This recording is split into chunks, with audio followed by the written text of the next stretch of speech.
Hi friends, എല്ലാവർക്കും സൂസ് കിച്ചൻ്റെ പുതിയൊരു എപ്പിസോഡിലേക്ക് സ്വാഗതം. ഇന്ന് നമുക്കൊരു സ്പെഷ്യൽ ആയിട്ടുള്ളൊരു എപ്പിസോഡാണ് കേട്ടോ. കാരണം സൂസ് കിച്ചൻ്റെ 100th എപ്പിസോഡാണ് നമ്മളിന്ന് ചെയ്യുന്നത്. അപ്പം നമ്മളുടെ ഫസ്റ്റ് എപ്പിസോഡിൽ നമ്മൾ ചെയ്തത് ഒരു അരവണ പായസമായിരുന്നു കേട്ടോ. അപ്പോൾ അന്ന് എല്ലാവരും അതിനെപ്പറ്റി നല്ല അഭിപ്രായങ്ങളൊക്കെ എനിക്ക് കിട്ടിയിരുന്നു. അപ്പോൾ എന്നെ സപ്പോർട്ട് ചെയ്ത എല്ലാവരോടും ഞാനിപ്പോൾ താങ്ക്സ് പറയുകയാണ്. അതുപോലെ ഇനിയും നിങ്ങളുടെ സപ്പോർട്ട് എനിക്ക് ആവശ്യമുണ്ട്. അപ്പോൾ നിങ്ങളെന്നെ സപ്പോർട്ട് ചെയ്യുമെന്ന് തന്നെ ഞാൻ വിശ്വസിക്കുന്നു.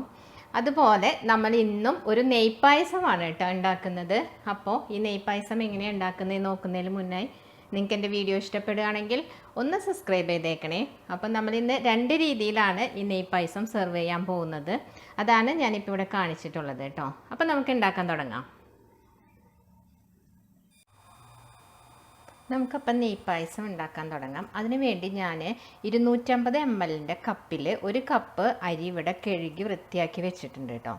അപ്പോൾ ഏത് കപ്പിലാണോ നിങ്ങൾ അരി എടുക്കുന്നത് അതിൻ്റെ ഇരട്ടിയായിരിക്കണം ഇത് വേവിക്കാനുള്ള വെള്ളം വെക്കുന്നത് കേട്ടോ. അപ്പം ഞാൻ ഇവിടെ ഇപ്പം 2 കപ്പ് വെള്ളം, ഇതേ സെയിം മെഷർമെൻറ്റ് കപ്പിൽ 2 കപ്പ് വെള്ളം ഇപ്പം തിളപ്പിക്കാൻ വെച്ചിട്ടുണ്ട്. അതിപ്പം അതിലേക്ക് നമുക്ക് ഈ അരി ഇട്ട് കൊടുക്കാം. അത് തിളച്ച് തുടങ്ങിയിട്ടുണ്ട്. ഞാനിവിടെ ഒരു അടി കട്ടിയുള്ള പാത്രത്തിൽ 2 കപ്പ് വെള്ളം തിളപ്പിക്കാൻ വെച്ചിട്ടുണ്ട്. ഈ അരി എടുത്ത സെയിം കപ്പ് കൊണ്ട് തന്നെ കേട്ടോ. അതിലേക്ക് ഈ അരി ഇട്ട് കൊടുക്കുകയാണ്.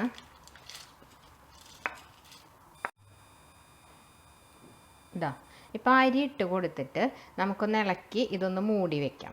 അപ്പോൾ ഇതിന് അരി ഒരുപാടങ്ങ് വെന്ത് പോകണ്ട കേട്ടോ. ഒരു കടിക്കുന്ന പാകത്തിൽ വേണം നമുക്കിത് എടുക്കാനായിട്ട്. അപ്പം ഞാനിപ്പോൾ 2 കപ്പ് വെള്ളം ഒഴിച്ച് 1 കപ്പ് അരി ഇട്ടിട്ടാണ് വെച്ചിട്ടുള്ളത്. സെപ്പറേറ്റ് ഞാനൊരല്പം വെള്ളം കൂടി തിളപ്പിക്കാൻ വെച്ചിട്ടുണ്ട്. കാരണം ഇതിലേക്ക് ഇനി ആവശ്യം ഉണ്ടെങ്കിൽ ഒഴിച്ചു കൊടുക്കാനാണ്.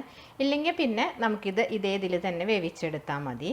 അപ്പോൾ ഇത് ഞാൻ ഒന്ന് അടച്ച് വെക്കട്ടെ കേട്ടോ. നമുക്കിതൊന്ന് ഓപ്പൺ ചെയ്ത് നോക്കാം. ഇപ്പോൾ അരി നന്നായിട്ട് ഇവിടെ തിളച്ചുകൊണ്ടിരിക്കുന്നുണ്ട്. ഈ സമയത്ത് നമുക്കിതിലേക്ക് 1 ടേബിൾ സ്പൂൺ നെയ്യ് ഇട്ട് കൊടുക്കാം.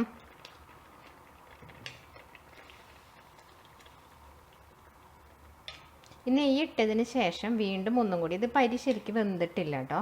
അപ്പോൾ ഇനി നമുക്കൊന്നും കൂടെ ഇതൊന്ന് അടച്ച് വെച്ച് വീണ്ടും വേവിക്കണം. ഇപ്പം നമുക്കൊന്ന് ഓപ്പൺ ചെയ്ത് നോക്കാം. ഇപ്പം ഇതിൻ്റെ വെള്ളമൊക്കെ ഏകദേശം വറ്റി വന്നിട്ടുണ്ട് കേട്ടോ. അപ്പം നമ്മൾ ഈ അരി ഒന്ന് വെന്തിട്ടുണ്ടോ എന്ന് നോക്കാം നമുക്ക്. അരിയെല്ലാം വെന്തിട്ടുണ്ട്. ഒന്ന് കടിക്കുന്ന പാകത്തിൽ തന്നെയാണ് കേട്ടോ ഇതിരിക്കുന്നത്. ഈ സമയത്ത് നമുക്കിതിലേക്ക് ശർക്കര ഉരുക്കിയത് ഒഴിച്ചു കൊടുക്കാം. അപ്പം നമ്മളിപ്പം 250 ഗ്രാമാണ്, അതായത് 250 ഗ്രാമിൽ 1 കപ്പ് അരിയാണ് എടുത്തിട്ടുള്ളത്. അപ്പോൾ അതിൻ്റെ ഇരട്ടിയാണ് ശർക്കര ഇതിലേക്ക് ചേർക്കേണ്ടത്. അതായത് 500 ഗ്രാം ശർക്കര ഉരുക്കിയത് ഞാനിപ്പോൾ ഇതിലേക്ക് ചേർത്ത് കൊടുക്കുകയാണ് കേട്ടോ.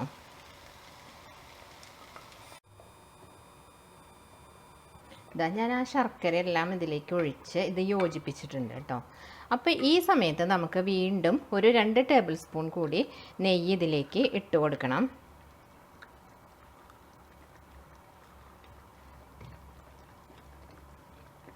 ശരിക്കും പറഞ്ഞാൽ ഇതിലേക്ക് ഇപ്പോൾ നമ്മൾ നെയ്പായസത്തിന് വേണ്ടിയിട്ട് നെയ്യ് എടുക്കുമ്പോൾ എത്രയാണോ അരി എടുത്തത് അത്ര തന്നെ, അതായത് 250 ഗ്രാം തന്നെ നെയ്യും ഇതിലേക്ക് ചേർക്കേണ്ടതാണ്. ഇപ്പം പക്ഷേ ഞാനിപ്പോൾ ടോട്ടൽ 3 ടേബിൾ സ്പൂണാണ് നെയ്യ് ചേർത്ത് കൊടുത്തിട്ടുള്ളത് കേട്ടോ.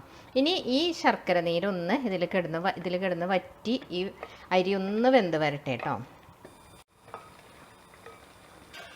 ഇങ്ങനെ ഇപ്പം നമ്മൾ ഒരു നെയ്പായസം ഉണ്ടാക്കുന്നത് പൂജയുടെ ഒക്കെ എന്തെങ്കിലും ആവശ്യത്തിന് വേണ്ടിയിട്ടാണെങ്കിൽ ഇതിൽ ഈ സമയത്ത് നമ്മൾ ഉപ്പ് ചേർത്ത് കൊടുക്കില്ല. അതല്ല നമ്മൾ വീട്ടിലെ ആവശ്യത്തിന് വേണ്ടി ഉണ്ടാക്കുകയാണെങ്കിൽ ഇതിൻ്റെ ടേസ്റ്റൊക്കെ ഒന്ന് കോമ്പൻസേറ്റ് ചെയ്യാൻ വേണ്ടിയിട്ട് ഒരല്പം ഉപ്പിട്ട് കൊടുക്കാം.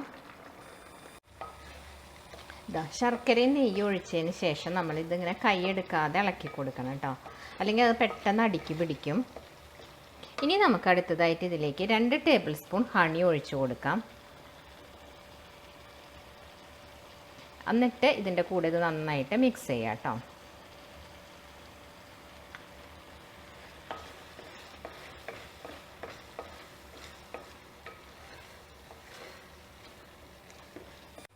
ഹണി ഒഴിച്ചതിന് ശേഷം മിക്സ് ചെയ്തിട്ട് നമുക്ക് 1 ടീസ്പൂൺ പഞ്ചസാര ഇട്ട് കൊടുക്കാം. നമ്മളെപ്പോഴും ശർക്കര വെച്ചുണ്ടാക്കുന്ന ഇങ്ങനത്തെ സ്വീറ്റായിട്ടുള്ള ഐറ്റംസിലെല്ലാം 1 ടീസ്പൂൺ പഞ്ചസാര ഇതുപോലെ ചേർത്ത് കൊടുത്താൽ ഇതിന് നല്ലൊരു ഗ്ലേസിങ് കിട്ടും കേട്ടോ. അതിന് വേണ്ടിയിട്ടാണ് ഈ പഞ്ചസാര ഇങ്ങനെ ചേർത്ത് കൊടുക്കുന്നത്. ഇനി ഇതും നന്നായിട്ടൊന്ന് മിക്സ് ചെയ്ത് കൊടുക്കാം കേട്ടോ അതിലേക്ക്. ഇതാ ഇപ്പോൾ ഇതെല്ലാം ഇവിടെ മിക്സ് ആയിട്ടുണ്ട് കേട്ടോ. ഇനി അടുത്തതായിട്ട് നമുക്കിതിലേക്ക് ഞാൻ ഒരു 8 ഏലക്കായ പൊടിച്ചത്, അതുപോലെ 1/4 ടീസ്പൂൺ ചുക്ക് പൊടി, 1/2 ടീസ്പൂൺ ജീരകത്തിൻ്റെ പൊടി, ഇതെല്ലാം കൂടി ഒരുമിച്ച് ഇതിലേക്ക് ഇട്ട് കൊടുക്കുകയാണ് കേട്ടോ.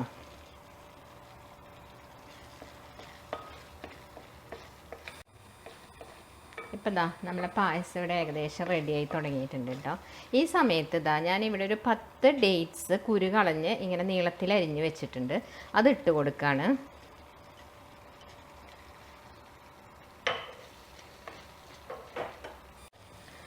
അതുപോലെ തന്നെ കുറച്ച് കറുത്ത മുന്തിരിയും ഇട്ട് കൊടുത്തിട്ടുണ്ട്. അത് ഏകദേശം ഒരു കൈപ്പിടി കേട്ടോ, അങ്ങനെ പ്രത്യേകിച്ച് അളവൊന്നുമില്ല. എന്നിട്ടൊന്ന് നന്നായിട്ട് മിക്സ് ചെയ്ത് കൊടുക്കാം.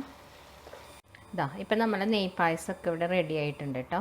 ഈ സമയത്ത് ഞാനിപ്പോൾ തീ ഓഫ് ചെയ്യാണ്.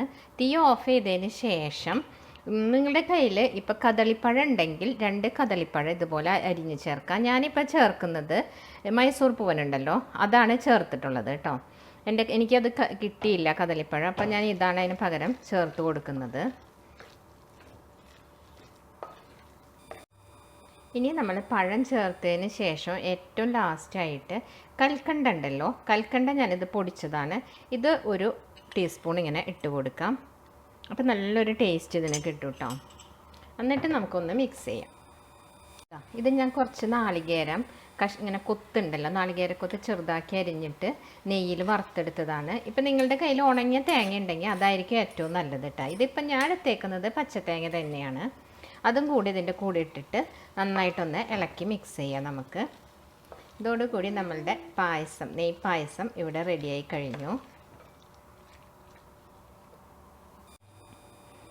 അപ്പം ഞാനതിൽ നിന്ന് ഇതിലേക്ക് മാറ്റാണ് കേട്ടോ ഒന്ന് നമ്മളുടെ നെയ്പായസം.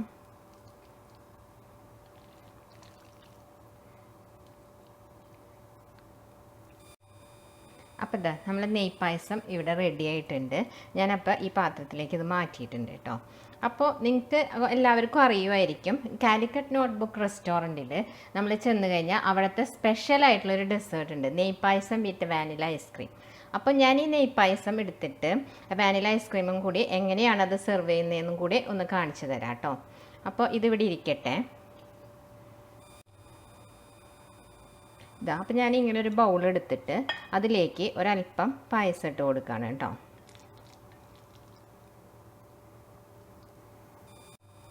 എന്നിട്ട് അതിൻ്റെ മുകളിൽ ഒരു സ്കൂപ്പ് ഐസ്ക്രീം വെച്ച് കൊടുക്കുകയാണ്. അതിന് ശേഷം നമുക്കതിൻ്റെ മുകളിൽ ഒരു നട്ട്സ് ഇങ്ങനെ വെക്കാം.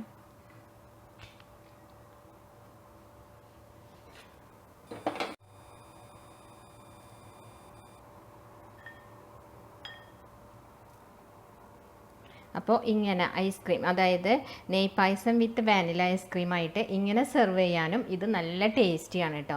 നമ്മളെ വീട്ടിൽ ഗസ്റ്റൊക്കെ വരുമ്പോൾ ഈ രീതിയിൽ ഡെസേർട്ട് കൊടുക്കുകയാണെങ്കിൽ ഇതൊരു സൂപ്പർ കോമ്പിനേഷനാണ്. നിങ്ങളെല്ലാവരും ഇതൊന്ന് ട്രൈ ചെയ്ത് നോക്കണം. നിങ്ങൾക്ക് എൻ്റെ വീഡിയോ ഇഷ്ടപ്പെടുകയാണെങ്കിൽ ഒന്ന് ലൈക്ക് ചെയ്യാനും അതുപോലെ തന്നെ നിങ്ങളുടെ അഭിപ്രായങ്ങൾ കമൻറ്റ് ചെയ്യാനും മറക്കരുത്. അടുത്ത വീഡിയോയുമായി കാണുന്നവരേക്കും bye. Thanks for watching Sue's kitchen.